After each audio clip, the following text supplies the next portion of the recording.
قیامت کب تک آ رہی ہے؟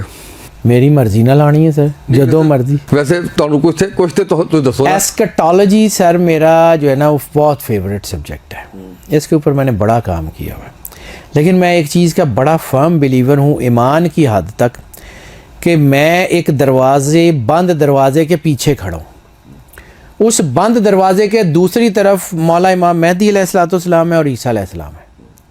مجھے نہیں پتا وہ آئیں گے تو کیا کریں گے، مجھے بالکل نہیں پتا کہ انہوں نے آ کے کیا فیصلے کرنے ہیں.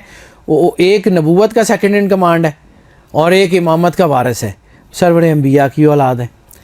لیکن ان کے آنے سے پہلے کیا ہیپننگز ہیں وہ اس کو ہم کیلکولیٹ کر سکتے ہیں. اور ہم سے بہت زیادہ رسالت مآب سرور انبیاء صلی اللہ علیہ وآلہ وسلم کی احادیث پہ ان کو یقین ہے، جو اینٹی کرائسٹ کی طاقتیں. یعنی جس علاقے میں رسول اللہ صلی اللہ علیہ وآلہ وسلم نے کہا یا جنگ ہوگی وہاں وہ اپنے قلعے بنا چکے ہیں.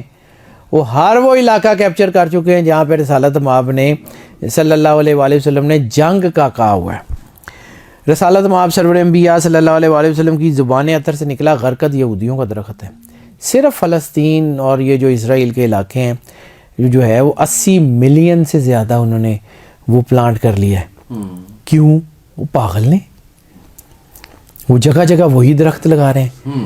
سر ہمارے سے تو یہ نالج چھین لیا گیا ہے، لیکن وہ لوگ بہت پکے ہیں، ان کو پتہ ہے کہ کیا ہونے جا رہا ہے. یہ ریڈ آئفر کی ایک دم سے انفارمیشن آئی اور پھر پوری ایسے سکون ہو گیا.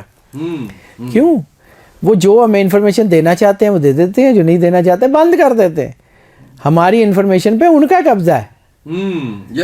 ٹھیک ہے، اب آ جاتے ہیں کہ کب آنے کے چانسز ہیں. تو جتنی تیزی سے یہ ہیپننگز ہو رہی ہیں نا تو زیادہ ٹائم نہیں ہے. اوکے، دجال کے آنے میں بھی دجال نے پہلے آنا ہے، دجال کے بعد عیسیٰ علیہ السلام اور امام مہدی علیہ السلام. یہ آپ کو بھی لگتا ہے کہ ایلون مسک اسی کی ایک فارم ہے؟ دجال کی دو چیزیں ہیں سر، دجال کا ایک سسٹم بھی ہے اور دجال ایک پرسنالٹی بھی ہے. ٹھیک ہے، مجھے نہیں پتا کون بندہ ہوگا کون نہیں ہوگا، ٹھیک ہے، لیکن جو نشانیاں بتاتی ہیں وہ جو کوئی بھی ہوگا اس کو سمجھیے، تھوڑا سا ذرا براڈر پرسپیکٹیو سے اس سچویشن کو سمجھنے کی کوشش کریں. ہمارے ساتھ جو ظلم ہوا رہا نا یار، ہمارے بچوں کے ساتھ ہماری ذہن سازی کی جا رہی ہے پچھلے کئی سالوں سے، اور ہمیں دکھایا جاتا ہے دیکھو جی خانے کعبہ فرشتہ کیسا پھر رہا ہے، یہ پھر رہا ہے، وہ پھر رہا ہے.